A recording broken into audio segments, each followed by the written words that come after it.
Hello viewers, study science @SM চ্যানেলে তোমাদের স্বাগত। আমি শুভঙ্কর মণ্ডল।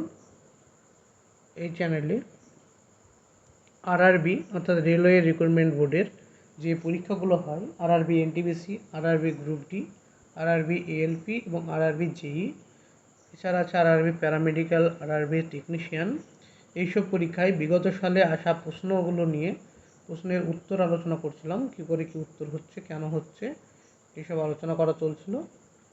এর আগে কিছু টপিক অর্থাৎ আরআরবি সায়েন্স থেকে ফিজিক্সের ইউনিট অ্যান্ড মেজারমেন্ট চ্যাপ্টারটি কমপ্লিট করা হয়েছে ওয়াইসিটি বুক থেকে। ওয়াইসিটি বুক থেকে ইউনিট অ্যান্ড মেজারমেন্ট ফিজিক্স থেকে করা হয়েছে এবং কেমিস্ট্রি থেকে দুটো পার্ট, অ্যাটমিক স্ট্রাকচার এবং অ্যাটমিক নিউক্লিয়াস, এর দুটো পার্ট মানে দুটো টপিক করানো হয়েছে। আজকে 3 নম্বর টপিক বা নেক্সট চ্যাপ্টার বলতে পারো তোমরা, গ্যাসিয়াস ল বা গ্যাসের আচরণ, চ্যাপ্টার নম্বর 4 ওয়াইসিটি বইয়ের। কি চ্যাপ্টার? গ্যাসিয়াস ল। এই চ্যাপ্টারে বিগত সালে আসা প্রশ্নগুলো নিয়ে তার উত্তর আলোচনা করা হবে। তাই সকলকে বলবো ভিডিওটি প্রথম থেকে শেষ পর্যন্ত দেখার, এবং যারা আমার প্লেলিস্টে ভিডিও দেখোনি অবশ্যই প্লেলিস্টে গিয়ে ভিডিওগুলো দেখে নিও, এবং ভালো লাগলে অবশ্যই চ্যানেলটিকে শেয়ার এবং সাবস্ক্রাইব করবে। এইভাবে চ্যাপ্টার ওয়াইজ ভিডিও সলিউশন তোমাদের করানো হবে,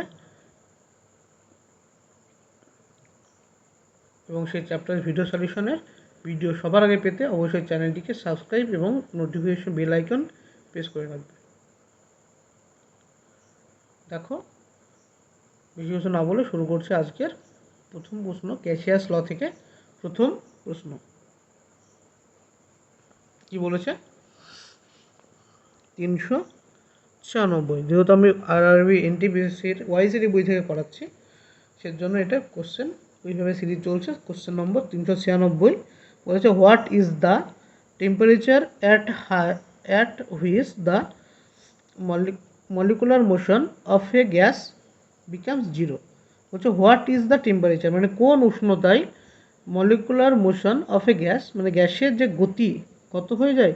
শূন্য হয়ে যায়। গ্যাসের অণুগুলির গতি শূন্য হয়ে যায় কোন উষ্ণতায়? এটা হচ্ছে কোশ্চেন। অপশান এতে দেওয়া আছে কি? অ্যাবসলিউট স্কেল টেম্পারেচার, অ্যাবসলিউট মানে পরম স্কেল উষ্ণতায়। অপশান বিতে বলেছে অ্যাবসলিউট জিরো টেম্পারেচার মানে পরম শূন্য উষ্ণতায়। অপশান সিতে বলেছে কি অ্যাবসলিউট টেম্পারেচার মানে পরম উষ্ণতায়, এবং অপশান ডিতে বলেছে নান অফ দিস, কোনোটি নয়।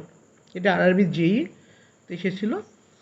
দেখো ভালো করে বোঝো কোশ্চেনটি। বলছে কোন উষ্ণতায় গ্যাসের অণুগুলির গতিশক্তি কি হয়ে যায়? মোশন মানে গতি জিরো হয়ে যায়। আমরা কি জানি গ্যাসের অণুগুলি কি নয়, গ্যাসের কোনো নির্দিষ্ট আকার বা আয়তন নেই।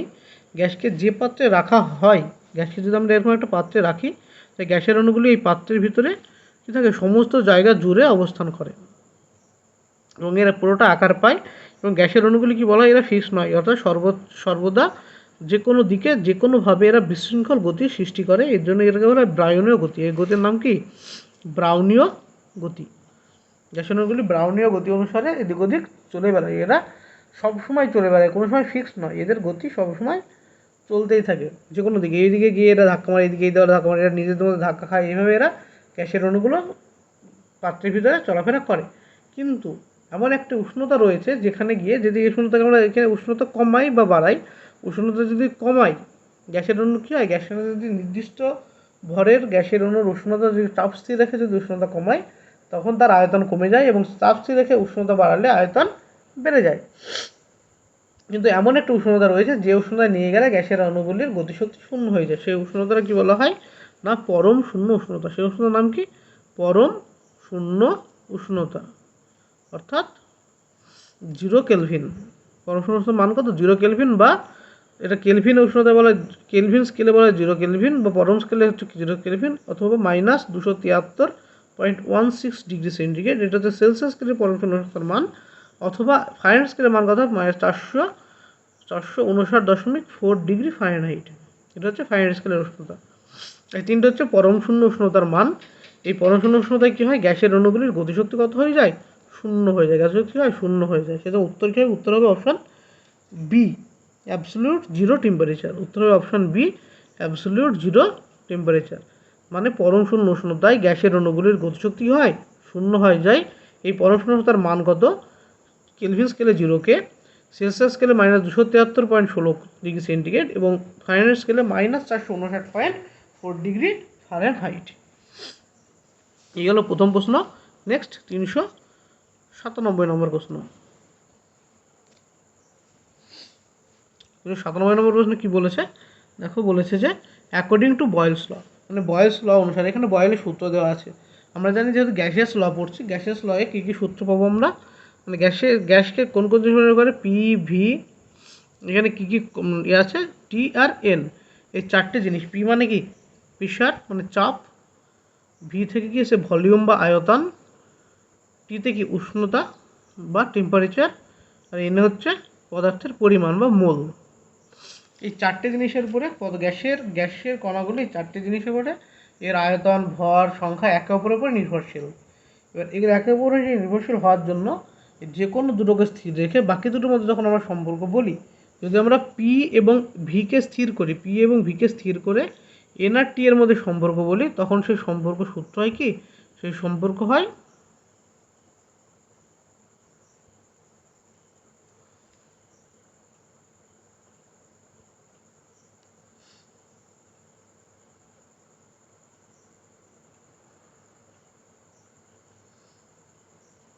প্রথম হচ্ছে পি আর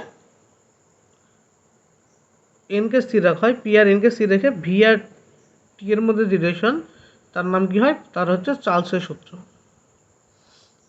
সূত্র। একইভাবে এন এবং ভি স্থির রেখে পি এবং টি এর মধ্যে যে রিলেশন,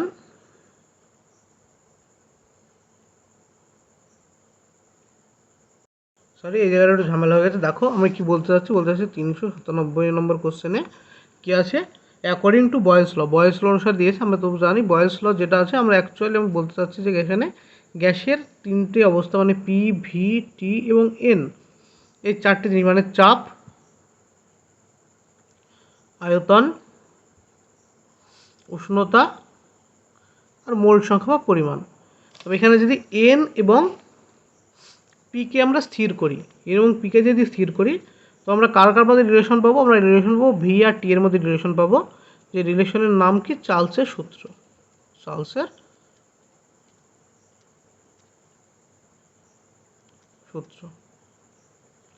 একইভাবে যদি আমরা এন এবং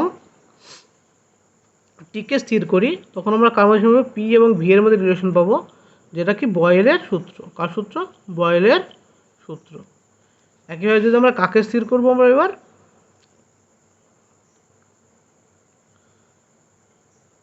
পি এবং টিকে স্থির করে কার মধ্যে আমরা রিলেশন বলতে পারবো, এন এবং ভি এর মধ্যে রিলেশন বলতে পারবো, সেটা হচ্ছে অ্যাভোগাড্রো সূত্র।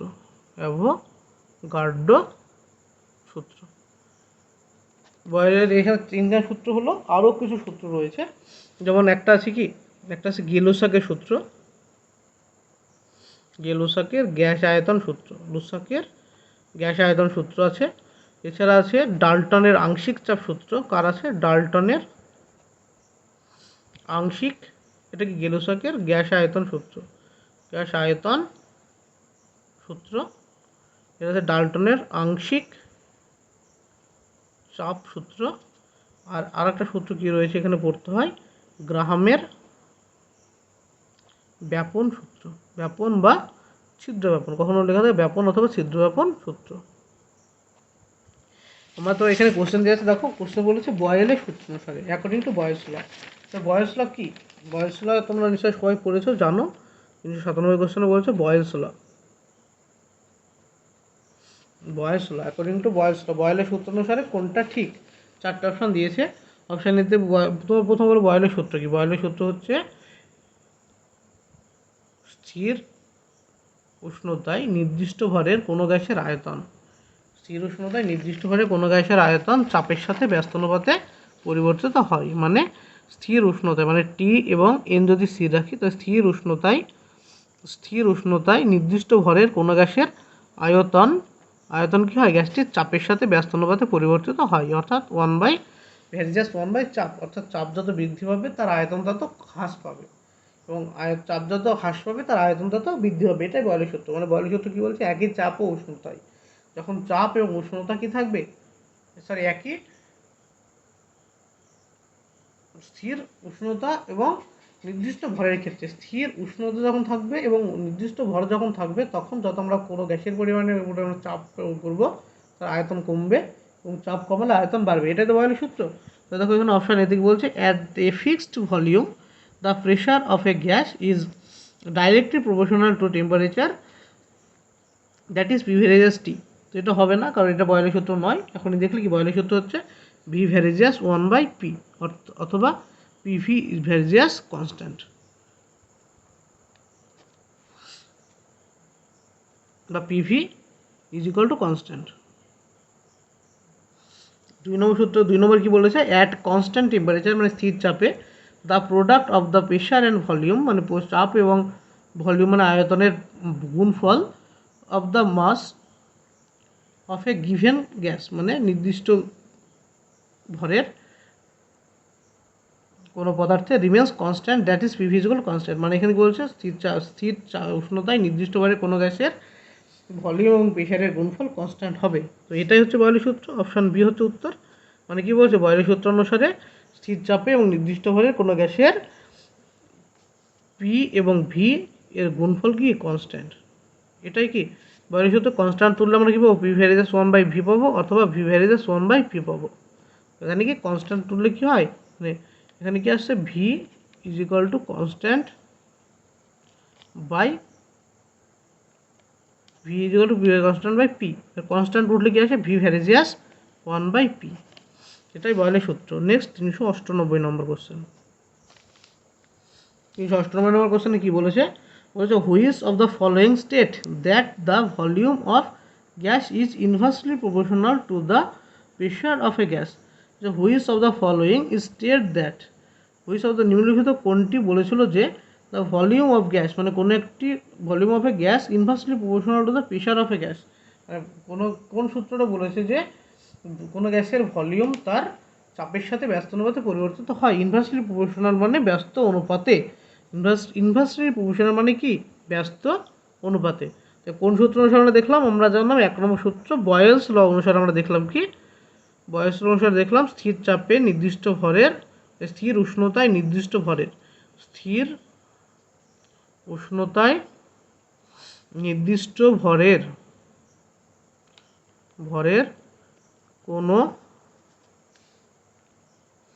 গ্যাসের আয়তন গ্যাসের চাপের সাথে ব্যস্তানুপাতে পরিবর্তিত হয়। এটাই কি, এটাই হচ্ছে বয়েলের সূত্র। তারপরে 399 নম্বর প্রশ্ন। 399 কি বলেছে, in an ideal gas at a temperature of 27 degrees centigrade is heated at a constant pressure until the volume is it gas doubles. The final temperature of the gas will be option A 54 degree centigrade, option B 327 degree centigrade, option C 108 degree centigrade এবং option D বলেছে 654 degree centigrade.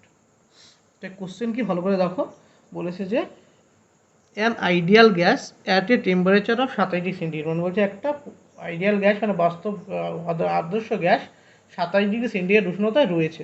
কত degree centigrade উষ্ণতা রয়েছে, 27 degree centigrade উষ্ণতায় রয়েছে। বলছে সেই গ্যাসটিকে কী করা হলো, তাপ দিয়ে উষ্ণতার পরিবর্তন করা হলো। তাপ দিলে উষ্ণতার পরিবর্তন করা হলে কি তার আয়তন বৃদ্ধি পাবে।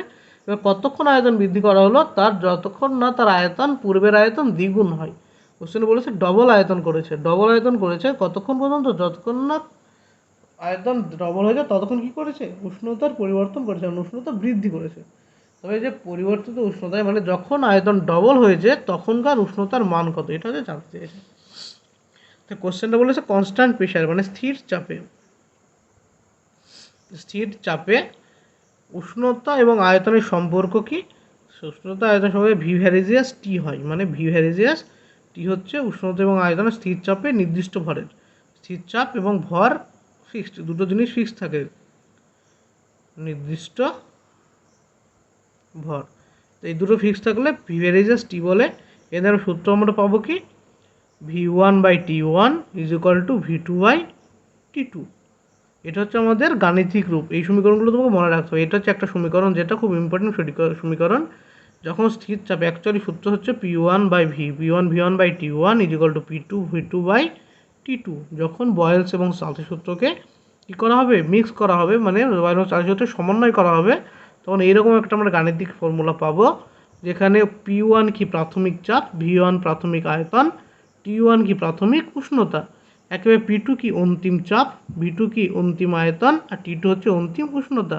এই তিনটে মানে প্রাথমিক আয়তন উষ্ণতা এবং চাপ এবং অন্তিম আয়তন উষ্ণতা চাপ, এগুলো কি হয়, ধ্রুবক হয়, অর্থাৎ সেম মানের ধ্রুবক হয়। এখান থেকে আমার সূত্রটা আসে। এখানে যেহেতু বলেছে স্থির চাপে, দুই দিক থেকে পি ক্যান্সেল আউট হয়ে যায়, মানে দুটো পি এর মান সেম বলে কেটে যায়, থাকে কি P1/T1 = V2/T2।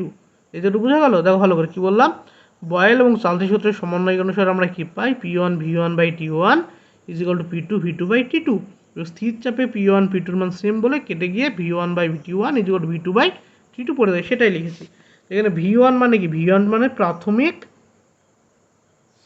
আয়তন, এর মান কত দেওয়া আছে, ধরে নিচ্ছি V ধরি বা X ধরি, যেহেতু দেওয়া নেই কিছু। তারপরে T1 মানে কি, T1 হচ্ছে প্রাথমিক পরম উষ্ণতা। সূত্র মনে রাখার পরে যেখানে সব থেকে বেশি ভুল করে স্টুডেন্টরা, সেটা হচ্ছে এই যে জিনিসটা, প্রাথমিক T1 মানে কি, প্রাথমিক পরম উষ্ণতা। এখানে দেখো দেওয়া আছে 27°C, মানে সেলসিয়াস স্কেলের উষ্ণতা দেওয়া আছে, কিন্তু আমাদের অঙ্ক করতে গিয়ে লাগবে পরম উষ্ণতা। এটাই সব থেকে ভাইটাল জিনিস এখানে অঙ্কের। আমাদের কি দেওয়া আছে, আমাদের T1 এখানে অঙ্কে দেওয়া আছে কত, 27°C উষ্ণতা, অর্থাৎ সেলসিয়াস স্কেলের উষ্ণতা দেওয়া আছে, কিন্তু অঙ্কেতে লাগে হচ্ছে পরম স্কেলের উষ্ণতা লাগে বা কেলভিন স্কেলের উষ্ণতা লাগে। তাই অঙ্ক কেলভিন স্কেলের উষ্ণতা যেহেতু লাগে, সেজন্য আমাকে যে সেলসিয়াস স্কেলের উষ্ণতাকে কিসে কনভার্ট করতে হবে, পরম স্কেলের কনভার্টের নিয়ম কি, এর সাথে 273 যোগ করতে হয়। সেলসিয়াসের সাথে যদি 273 যোগ করি, তখন আমরা পাই পরম স্কেলের উষ্ণতা। তো কত হবে, 300 কেলভিন যোগ করলে। একইভাবে V2 মানে কি, V2 সমান অন্তিম আয়তন, দেওয়া আছে কি, V2 সমান অন্তিম আয়তন। V2 যেহেতু অন্তিম আয়তন, তার মানে সমান কি, আগের আয়তনের দ্বিগুণ বলেছে, সেজন্য এটা হবে 2x। আগে যেহেতু x ছিল, এখন 2x। T2 মানে কি, T2 হচ্ছে অন্তিম পরম উষ্ণতা। T2 কি, অন্তিম পরম উষ্ণতা, এটা হচ্ছে T2। তা T2 অন্তিম পরম উষ্ণতার মান কত আমাদের এখানে বের করতে হবে, এটা হচ্ছে কোশ্চেন। মান বসিয়ে দাও। আমাদের T2 = কি, সমীকরণ অনুসারে T2 = V2 × T1/V1। তো V2 মান কত, V2 মান হচ্ছে 2x, T1 মান 300/x, কাটলে কত হবে, 600। এটা কিসে এসেছে, 600 এসছে কেলভিনে। কোনো সময় যদি অপশানে 600°C দেওয়া থাকে, উত্তর অবশ্যই করবে না, এটা কিসে, 600 কেলভিনে। তো T2 = কত, 600 কেলভিন। 600 কেলভিন থেকে দেখো অপশান সবই আছে কিসে, সেলসিয়াসে, ডিগ্রি সেন্টিগ্রেড। ডিগ্রি করতে হলে কত হবে, 600 বিয়োগ 273°C। তো 600 থেকে 273 বিয়োগ করলে কত পড়ে থাকে, না 327°C। উত্তর আসলে অপশান বি, 327°C। আশা করি বোঝা গেল। নাহলে একবার দেখে নাও, কোশ্চেনে বলেছে কি, কোশ্চেনে বলেছে যে কোনো একটা আদর্শ গ্যাসের উষ্ণতা দেওয়া আছে 27°C, তাকে উত্তপ্ত করে এমন একটা উষ্ণতায় নিয়ে যাওয়া হলো, যার দরুন তার আয়তন পূর্বের আয়তন দ্বিগুণ হয়েছে। এই তো কোশ্চেন। তো অন্তিম উষ্ণতা জানতে চেয়েছে। আমরা সমীকরণে কি জানি, P1V1T1/T1 = P2V2/T2। যেহেতু দুটোই কি একই স্থির চাপে ঘটনা হয়েছে, তাই দুই দিক থেকে P1 P2 ক্যান্সেল আউট হয়ে গেছে। এটা হচ্ছে V1/T1 = V2/T2। V1 মানে প্রাথমিক আয়তন, এর মান হচ্ছে x ধরে নিয়েছি। T1 মানে কি, প্রাথমিক পরম উষ্ণতা, যার মান 27°C, মানে 300 কেলভিন উষ্ণতা। V2 মানে কি, অন্তিম আয়তন, যার আয়তন আছে 2x। আর T2 মানে আছে অন্তিম পরম উষ্ণতা, যেটা আমাকে বের করতে হবে। তাই সমীকরণ অনুসারে আমরা সমীকরণ লিখেছি, মান বসিয়ে কাটাকাটি করে এসছে 600 এসছে, যেটা T2। বাট এটা কি, এটা হচ্ছে কেলভিন স্কেলের উষ্ণতা এসছে। এর যেহেতু অপশন আমাকে সেলসিয়াস স্কেলে নিয়ে যেতে হবে, সেজন্য 600 থেকে 273 বিয়োগ করে আমাদের এসছে 327°C। হচ্ছে উত্তর। আশা করি বোঝা গেল। দেখবে ভালো করে, যদি আবার সমস্যা থাকে অবশ্যই আমাকে কমেন্টে জানাবে, আমি আবার এটা করে দেবো একবার নেক্সট টাইম। নেক্সট দেখো 400 নম্বর, 400।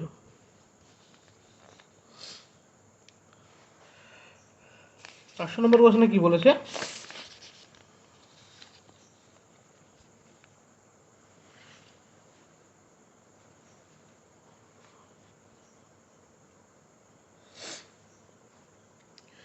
বলেছে the characteristics gas equation PV is equal to nRT applies correctly to which gas. বলছে PV is equal to nRT যে সমীকরণটি রয়েছে, PV is equal to nRT, PV is equal to nRT. এখানে এই টার্মগুলো মানে জানো? টার্মগুলো হচ্ছে পি মানে কি? পি মানে হচ্ছে চাপ বা প্রেশার, ভি মানে কি? আয়তন বা ভলিউম, এন মানে কি? নাম্বার অফ মোল মানে মোল সংখ্যা, নাম্বার অফ মোল বা মোল সংখ্যা, আর মানে হচ্ছে সার্বজনীন গ্যাস ধ্রুবক, সার্বজনীন গ্যাস ধ্রুবক, আর টি মানে পরম উষ্ণতা, এই তো পরম উষ্ণতা বা কেলভিন উষ্ণতা বা কেলভিন উষ্ণতা। এই যে সমীকরণ পিভি সমান এনআরটি, এই সমীকরণটা মেনে চলে কারা? সমীকরণটা মেনে চলে আইডিয়াল গ্যাস। কারা মেনে চলে? Option C, ideal gas. এটা হচ্ছে আদর্শ গ্যাসের অবস্থার সমীকরণ। এটা কি আদর্শ গ্যাসের সমীকরণ?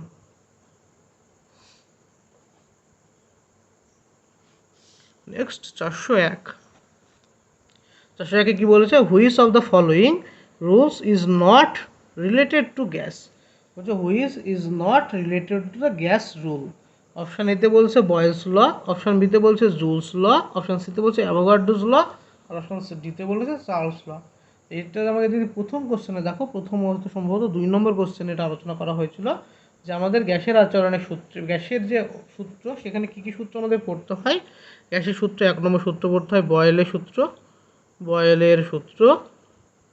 আর কি পড়তে হয়? 2 পড়তে হয় চার্লসের সূত্র, চার্লসের সূত্র। 3 কি পড়তে হয়? অ্যাভোগাড্রো সূত্র, অ্যাভোগাড্রো সূত্র। এগুলো হচ্ছে মেন সূত্র, মানে প্রাথমিক সূত্র। এছাড়া আর কী কী আছে? এছাড়া আরও আছে 4 নম্বর গেলুসাকের গ্যাস আয়তন সূত্র, গেলুসাকের গ্যাস আয়তন সূত্র, গ্যাস আয়তন সূত্র। এই সূত্রটাকে, এই সূত্র হচ্ছে সমীকরণ রিলেটেড, মানে বিক্রিয়া, রাসায়নিক বিক্রিয়া রিলেটেড। সমীকরণ মানে রাসায়নিক বিক্রিয়া। তারপরে 5 নম্বর কি আছে? 5 নম্বর আছে ডাল্টনের আংশিক চাপ সূত্র। কার? ডাল্টনের আংশিক চাপ সূত্র। নেক্সট কি আছে? নেক্সট আছে গ্রাহামের ব্যাপন বা ছিদ্র ব্যাপন সূত্র। এইগুলো হচ্ছে গ্যাসের আয়তন। এই 6টা হচ্ছে বেসিক সূত্র। আর এখানে দেখো কি আছে? অপশান বি দেওয়া আছে, যেটা জুলস ল, যেটা আমাদের গ্যাসের সংক্রান্ত সূত্র নয়। তাই উত্তর হবে option B, Joule's law. Next 402 নম্বর প্রশ্ন। 402 নম্বরে কি বলেছে দেখো? বলছে which of the following will not diffuse. বলছে which of the following will not diffuse. Diffuse মানে ব্যাপন, যে কার ব্যাপন ঘটবে না। নিম্নলিখিত যে 4টে অপশান আছে তার মধ্যে কার ব্যাপন ঘটবে না? অপশানে আছে কি? Incense, stick, smoke. অপশান বিতে আছে পারফিউম ভেপার, অপশান সিতে আছে কি? স্মোক, আর অপশান ডিতে আছে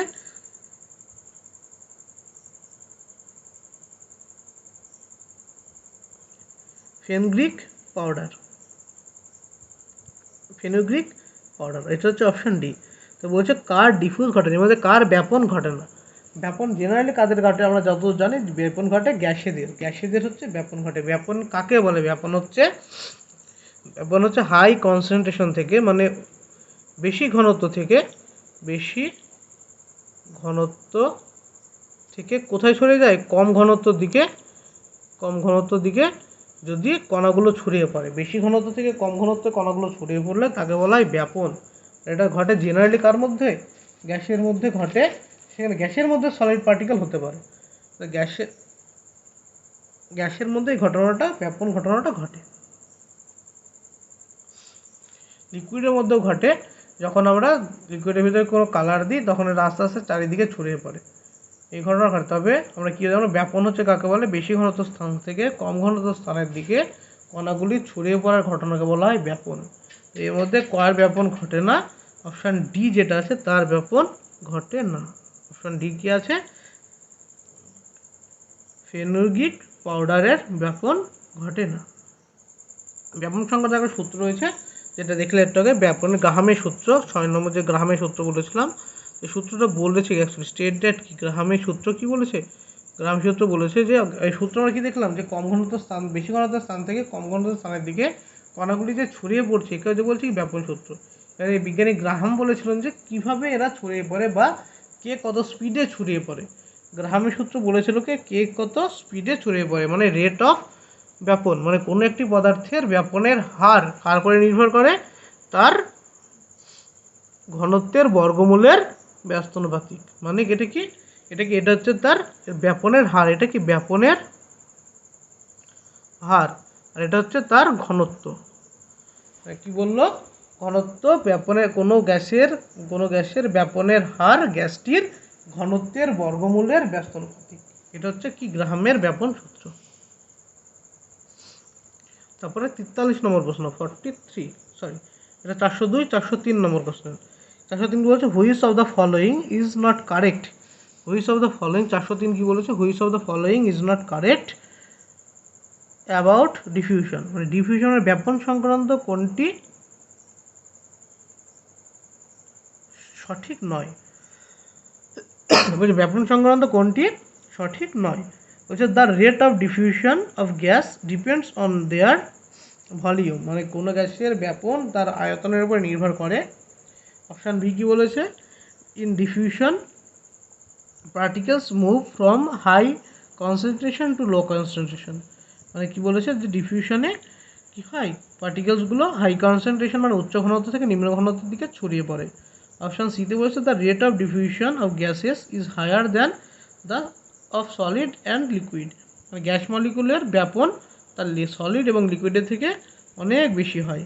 অপশান ডিতে কি বলেছে, diffusion is possible only when the particle of substance are in constant motion, মানে কখন হয় ব্যাপন হবে, যখন পার্টিকেলগুলো কিছু থাকবে কনস্ট্যান্ট মোশনে থাকবে তখনই ডিফিউশন সম্ভব। এই যে 4টে অপশান বলেছে তার মধ্যে ব্যাপন সংক্রান্ত কোনটি সঠিক নয় বোঝাতে চেয়েছে, এখানে বলছে ইজ নট। তো ইজ নট মানে কোনটা ঠিক নয়, ব্যাপন সংক্রান্ত কোনটা ঠিক নয়। আমরা দেখলাম যে ব্যাপন হয় কাদের ক্ষেত্রে, ব্যাপন হয় উচ্চ ঘনত্ব থেকে নিম্ন ঘনত্বের দিকে গ্যাসের বা কোনো পদার্থের কণাগুলি যখন ছড়িয়ে পড়ে তখন তাকে বলা হয় ব্যাপন। আর ব্যাপন অল টাইম ঘটে, মানে সবসময় উচ্চ ঘনত্ব থেকে নিম্ন ঘনত্বের দিকে কণাগুলি ছড়িয়ে পড়তে থাকে। এবং এটা কি বলে, এটা রেট কার উপর নির্ভর করে, এটা গ্যাসের রেট ক্ষেত্রে সব থেকে বেশি হয় কার থেকে, সলিড অথবা লিকুইড পার্টিকেল থেকে গ্যাসের মধ্যে এতে সব থেকে বেশি দ্রুত ঘটে, মানে গ্যাস পার্টিকেলের ক্ষেত্রে। আর 2 নম্বর বলেছে in a diffusion particular move তো হাইট, তবে অপশান বি, সি এবং ডি তিনটেই হচ্ছে ব্যাপন সংক্রান্ত সঠিক। বি, সি, ডি তিনটে হচ্ছে ব্যাপন সংক্রান্ত সঠিক কথা, আর কোনটা ভুল, এ অপশান হচ্ছে ভুল, যেটা ব্যাপনে বলেনি কখনো। এই গেল 403 নম্বর কোশ্চেন। নেক্সট 404 নম্বর কোশ্চেনে কি বলেছে, হুইচ, নেক্সট দেখো কত নম্বর,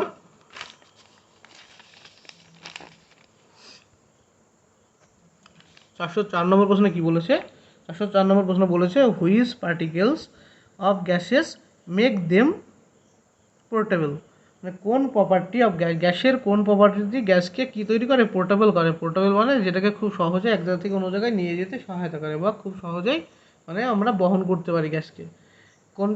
কোনটা করে, ডিফিউশন ব্যাপন, option B compressibility, option C size, না অপশান ডি ভলিউম। ডিফিউশন মানে ব্যাপন, কম্প্রেসিবিলিটি মানে কি সংকোচনশীলতা, মানে ওখানে যদি গ্যাসকে আমরা চাপ দিই গ্যাসের আয়তন খুব কমে যায়। আর অপশান ডি বলছে সাইজ মানে আকার, গ্যাসের ভলিউম।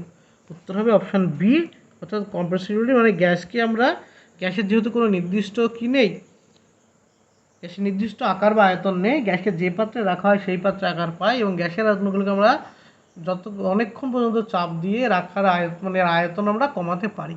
সেজন্য উত্তর হবে কম্প্রেসিবিলিটির সাহায্যে গ্যাসকে আমরা খুব সহজে এক জায়গা থেকে অন্য জায়গায় বহন করে নিয়ে যেতে পারি। বহন করতে পারি মানে এটা খুব পোর্টেবল, মানে খুব সহজেই বহন করতে পারি, খুব অল্প জায়গার মধ্যে আমরা প্রচুর পরিমাণে গ্যাসকে নিয়ে যেতে পারি। তবে 405 নম্বর প্রশ্ন কি বলছে, Dalton's law of partial pressure applies to which of the following equation. Equation বা কোন কোন দুটি গ্যাসের ক্ষেত্রে, বা এখানে চারটে অপশানে চারটে গ্যাস জোড়া দেওয়া আছে, গ্যাসের জোর হিসেবে দেওয়া আছে। এই চারটে গ্যাস জোড়ের মধ্যে কোনটির ক্ষেত্রে ডাল্টনস ল অফ পার্শিয়াল প্রেশার মেনে চলে। ডাল্টনের যে আংশিক চাপ সূত্র সেটা মেনে চলে কোনটার ক্ষেত্রে। এটা জানতে হলে আমাকে জানতে হবে কি ডাল্টনের আংশিক চাপ সূত্র কোনটা। ডাল্টনের আংশিক চাপ সূত্র, তবে সূত্রটা অত ডিরেক্ট মনে নেই তো। সূত্রটা কি বলতে চেয়েছে বুঝবো। সূত্রটা বলতে চেয়েছে যে কোনো একটি গ্যাস কন্টেনারের ভিতরে, বলছে কি কোনো একটি গ্যাস কন্টেনারের ভিতরে, এই যে কন্টেনার রয়েছে এই কন্টেনারের ভিতরে যদি আমি তিনখানা গ্যাস রাখি, গ্যাস কি এ বি সি, কোনো বলছে কি ডাল্টন আংশিক চাপ সূত্রে কি বলেছে কোনো একটি গ্যাস কন্টেনারের ভিতরে যদি আমরা একাধিক গ্যাস রাখি, কোন গ্যাস রাখতে হবে আমাকে, যারা পরস্পরের সাথে রিয়াকশন করে না, মানে এ বি সি যদি পরস্পরের সাথে বিক্রিয়া না করে, এটা হচ্ছে কন্ডিশন। কি কন্ডিশন? পরস্পরের সাথে বিক্রিয়া করা যাবে না। কি করা যাবে না? বিক্রিয়া করা যাবে না। অর্থাৎ এবিসি বা আরও যত পরিমাণ গ্যাস, কোনো একটা গ্যাস কন্টেনারের মধ্যে একাধিক গ্যাস রাখলাম যারা পরস্পরের মধ্যে কী করে না, বিক্রিয়া করে না, সেই সমস্ত গ্যাসগুলো রাখার ফলে এই গ্যাসের মধ্যে আমরা গ্যাসের একটা চাপ পাবো। ধরলাম সাপোজ গ্যাসের চাপ পেলাম কি পি, টোটাল চাপ কত হলাম পি। সেই পিটা কী হবে, প্রত্যেকের আংশিক চাপের সমষ্টির সমান হবে, মানে P A PB PC. P A মানে কি, পি হচ্ছে এ এর আংশিক চাপ, এর মধ্যে পিবি মানে কি বি এর আংশিক চাপ, আর সি হচ্ছে সি এর আংশিক চাপ। অর্থাৎ প্রত্যেকটি গ্যাসের আলাদা আলাদা যে আংশিক চাপ রয়েছে সেইগুলোর সমস্ত যোগফল টোটাল গ্যাসের চাপের সাথে সমান হবে। এইটা হচ্ছে ডাল্টনের আংশিক চাপ সূত্র। ডাল্টন আংশিক সূত্রের মেন কন্ডিশন হচ্ছে যদি গ্যাসগুলিকে অবশ্যই কী হতে হবে, নন রিয়াক্টিং গ্যাস হতে হবে, মানে নিজেদের মধ্যে বিক্রিয়া করবে না এমন কয়েকটি গ্যাস থাকতে হবে। তো এখানে অপশানে যে আমাকে গ্যাস জোরগুলো দিয়েছে তার মধ্যে দেখতে হবে কোন গ্যাস জোরটি পরস্পরের মধ্যে বিক্রিয়া করে না। এখানে অপশান এতে বলেছে H2 plus CO plus H2, option বিতে বলেছে NO প্লাস O2, অপশান সিতে বলেছে H2 প্লাস Cl2, আর অপশান ডিতে বলেছে অ্যামোনিয়া যোগ HCl। আমরা জানি অপশান ডি যেটা বলেছে অ্যামোনিয়া যোগ HCl, এরা পরস্পর বিক্রিয়া করে কি তৈরি করে, NH4Cl এর সাদা ধোঁয়া, অর্থাৎ অ্যামোনিয়াম ক্লোরাইডের সাদা ধোঁয়া তৈরি করে। তবে এরা কি পরস্পর রিয়াক্টিভ গ্যাস, তবে এরা হবে না, এখানে ক্ষেত্রব্যাপন সূত্র গ্যাসের আংশিক চাপ সূত্র মেনে চলবে না। সিতে কি বলেছে, সিতে বলেছে H2 প্লাস Cl2, এরা পরস্পর বিক্রিয়া করে তৈরি করে কি HCl গ্যাস তৈরি করে, তো এটাও হবে না। অপশান বিতে কি বলেছে, অপশান বিতে দেখো বলেছে NO যোগ O2, তাহলে NO যোগ O2 আমরা খুব সহজেই বিক্রিয়া করে NO2 নাইট্রোজেন ডাইঅক্সাইডের বাদামি রং তৈরি করে। অপশান এতে কি দেওয়া, এটা হবে না। অপশান এতে আছে CO আর H2, এরা পরস্পরের সাথে বিক্রিয়া করে না, এরা কি নন রিয়াক্টিং গ্যাস, এটা নন রিয়াক্টিং গ্যাস মিক্সচার। এই যে গ্যাস মিক্সচারে যদি কে থাকে, CO আর H2 থাকে, পরস্পর তারা কী করবে না, বিক্রিয়া করবে না। তা উত্তর হবে আপনাদের অপশান এ হচ্ছে অ্যান্সার, এটা ডাল্টনের আংশিক চাপ সূত্র মেনে চলবে। নেক্সট হচ্ছে 406 নম্বর প্রশ্ন। 406 কি বলছে, the volume of a gas is inversely proportional. কি বলছে, the volume of a gas is inversely proportional কার সাথে, মানে গ্যাসের ইনভার্সলি প্রপোর্শনাল গ্যাসের ভলিউম, মানে গ্যাসের চাপ, এই গ্যাসের আয়তন কার সাথে ইনভার্সলি প্রপোর্শনাল হয়। এখানে কি থাকে, গ্যাসের আয়তন, এখানে থাকে চাপ। এটা বয়েলের সূত্র। বয়েলের ল কি বলেছে, গ্যাসের স্থির চাপে নির্দিষ্ট ভরের কোনো গ্যাসের আয়তন গ্যাসের চাপের সাথে ব্যস্ত অনুপাতে পরিবর্তিত হয়, অর্থাৎ ইনভার্সলি প্রপোর্শনাল। তার উত্তর হবে অপশান এ, প্রেশার। 407 নম্বর প্রশ্ন। 407 নম্বর প্রশ্ন কি বলেছে, from the equation of ideal gas 4 gram of, এটা একটা অঙ্ক দিয়েছে, ভালো করে দেখো অঙ্কটা। বলেছে কি, বলেছে যে দেখো বলেছে যে from the equation of ideal gas 4 gram of an ideal gas attains a volume of magnitude of 5.6 metre cube at 51.6 Kelvin at 2 atmospheric pressure, what will be the its molecular weight। কি বলেছে, from the equation of ideal gas, মানে ideal গ্যাসের সমীকরণ অনুসারে 4 গ্রাম কোনো একটি ideal গ্যাসের 4 গ্রাম কোনো একটি আদর্শ গ্যাস কত ভলিউম কন্টেন্ট করে, না 5.6 মিটার কিউব ভলিউম কন্টেন্ট করে, মানে 5.6 মিটার কিউব আয়তন দখল করে। কত ডিগ্রি সেন্টিগ্রেড উষ্ণতায়, না 54 কত ডিগ্রি কেলভিন উষ্ণতায়, 54.6 কেলভিন উষ্ণতায় এবং এখানে 2 অ্যাটমসফিয়ারিক প্রেসারে। বলছি এর মলিকুলার ওয়েট নির্ণয় করো। আমরা যে গ্যাসের সূত্র অনুসারে আমরা জানি কি পিভি সমান এনআরটি, এটা আদর্শ গ্যাসের সমীকরণ। এখান থেকে আমরা লিখতে পারি পিভি ইজিক্যাল টু এন এর জায়গায় W/m/RT। এখানে আমার বের করতে অ্যাকচুয়ালি এম ইজিক্যাল টু কি, এম ইজিক্যাল টু WRT/PV। এখানে কী কী জিনিস পেয়েছি আমরা, এম ইজিক্যাল টু, এম হচ্ছে মলিকুলার ওয়েট আণবিক ভর, ডাব্লু ইজিক্যাল টু কি, ডাব্লু ইজিক্যাল টু গ্যাসটির ওজন, গ্যাসটির ওজন মানে যে ওজনটা দেওয়া রয়েছে, কত দেওয়া আছে ওজন, এর আণবিক ভর বের করতে আমাকে। একটা ওজন দেওয়া আছে 4 গ্রাম। তারপরে আর ইজিক্যাল টু সার্বজনীন গ্যাস ধ্রুবক, সার্বজনীন গ্যাস ধ্রুবক। এখানে মান কত বসাতে, সার্বজনীন গ্যাস ধ্রুবকের 4-5টা মান রয়েছে আলাদা আলাদা ইউনিট পদ্ধতিতে। মান হচ্ছে 0.082 লিটার অ্যাটমসফিয়ার মোল ইনভার্স। যদি লিটার অ্যাটমসফিয়ার আমরা মান বসাই তখন মান বসা যাবে কত, 0.082। আর কি আছে, টি ইজিক্যাল টু পরম উষ্ণতা, টি ইজিক্যাল টু পরম উষ্ণতা, পি ইজিক্যাল টু কত, পরম উষ্ণতা মান কত দেওয়া আছে, এটার মান দেওয়া আছে না দেখো 54.6 কেলভিন, এটা কেলভিনেই দেওয়া আছে। তারপরে চাপ সমান কত দেওয়া আছে, 2 atm চাপ দেওয়া আছে। আর ভি সমান কত দেওয়া আছে, আয়তন দেওয়া আছে, আয়তন কত দেওয়া আছে না 5.6 metre cube is equal to 5.6 litre. 5.6 metre cube মানেই কত, 5.6 লিটার। 5.6 লিটার মানেই হচ্ছে এখানে দেখো এখানে আয়তন দেওয়া আছে কত লিটারে, চাপ দেওয়া আছে অ্যাটমসফিয়ারে, সেই জন্য আর এর ভ্যালু আমাদের বেশি নিতে হবে, লিটার অ্যাটমসফিয়ার এককে নিতে হবে। আর এর ভ্যালু বিভিন্ন একক পদ্ধতিতে বিভিন্ন আলাদা আলাদা হয়, আমি পরে সেটা লিখে দিচ্ছি, এটা বোঝা গেছে। এবার মানগুলো বসিয়ে এম এর মান ক্যালকুলেশন করলে দেখা যাবে কত, এম ইজিক্যাল টু কত আসলো, এম ইজিক্যাল টু WRT/PV। এখানে ডাব্লু সমান কত 4, আর এর মান 0.082, টি এর মান 54.6, পি এর মান কত, পি এর মান দেওয়া আছে 2 অ্যাটমসফিয়ার, আর ভি এর মান কত দেওয়া আছে, আয়তন দেওয়া আছে কত না 5.6 মিটার কিউব। এবার এগুলো যদি দশমিক তোলা হয় 1000 দশমিক উঠলো। এবার যদি এখানে কাটাকাটি করে মান নির্ণয় করা হয়, মান কত আসবে, মান আসবে 15.9, মানে এটা 16। যেহেতু মলিকুলার ওয়েট বের করছি আমরা, সেজন্য অ্যাপ্রক্সিমেট কাছের পূর্ণ সংখ্যা ধরে নিতে পারি। উত্তর আসলে কত, 16, অপশান বি, অ্যান্সার হলো 16। এবার আর এর মানগুলো কী কী হতে পারে তাই না, আর সার্বজনীন গ্যাস ধ্রুবক, সার্বজনীন গ্যাস ধ্রুবক, এর মান কি হয় না, এর মান হতে পারে 0.082 litre atmosphere mole inverse kelvin inverse. আর কি মান হতে পারে, 8.314 joule mole inverse kelvin inverse. আর কি হতে পারে 8.314 into 10⁷ erg mole inverse kelvin inverse. আর কি হতে পারে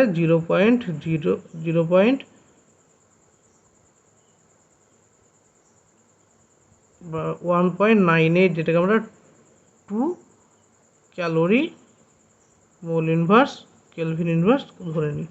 এবার এগুলো হচ্ছে এই চারটে হচ্ছে আর এর একক, এটাও মনে রাখবে, কখনো একক দিয়ে ডিরেক্ট কোশ্চেন দিতে পারে। এই চারটে হচ্ছে আর এর ইউনিট একক। এটা হচ্ছে এসআই ইউনিট, এটা কি ইউনিট, এসআই ইউনিট, এটা কি ইউনিট, এটা হচ্ছে সিজিএস ইউনিট আর এর। এবার নেক্সট দেখো লাস্ট কোশ্চেন 408 নম্বর প্রশ্ন। 408 নম্বর প্রশ্ন, লাস্ট প্রশ্ন গ্যাসের আচরণের, হচ্ছে which of the following is ideal gas equation, মানে কোনটা আইডিয়াল গ্যাসের সমীকরণ। অপশানে বলেছে কি P by VT is equal to mu, আর মিউ জায়গায় আমরা এনকে মিউ দ্বারা রিপ্রেজেন্ট করেছে, এটা নোটেশনের ভুল, নোটেশন অনুসারে এটা অ্যাকচুয়ালি এটা এন হওয়ার কথা। তারপরে অপশান বিতে বলেছে T by PV is equal to mu R, option সিতে বলছে PV by T is equal to mu R, option ডিতে PV by T is equal to 1 by mu R. আমরা কি জানি গ্যাসের যে আদর্শ গ্যাস সমীকরণ সেটা PV is equal to n R T. এটা মিউটাকে আমরা এটাকে এন হিসেবে ধরে নাও, মিউ যেটা এটাই কি এটা হচ্ছে এন, এটা নোটেশনের জন্য ভুল করেছে। মিউ সমান এন আর টি মানে এটা গেল। তবে এখানে পিভি সমান আর টি আমাকে উত্তর মেলানোর জন্য আমাকে এটা সরি এটা আর নয়, এটা PV is equal to n R T. তাই পিভি বাই এদিকে যদি আমরা টি নিয়ে আসি তো পড়ে হবে কি PV is equal to n R. এটা আছে কোথায়, এটা আছে অপশান সিতে, তো হচ্ছে এটা অ্যান্সার। এই গেল গ্যাসের আচরণের কোশ্চেন আনসার। মাত্র এই কটাই কোশ্চেন ছিল কোথা থেকে, ওআইসিটি বইয়ে। তো তোমাদের ভিডিও যদি কোথাও কোনো কোশ্চেনে যদি সমস্যা হয় অবশ্যই কমেন্ট বক্সে জানিও, এবং এইরকম চ্যাপ্টার ওয়াইজ ভিডিও সলিউশন পেতে অবশ্যই চ্যানেলটিকে শেয়ার এবং সাবস্ক্রাইব করো। Thank you. স্টাডি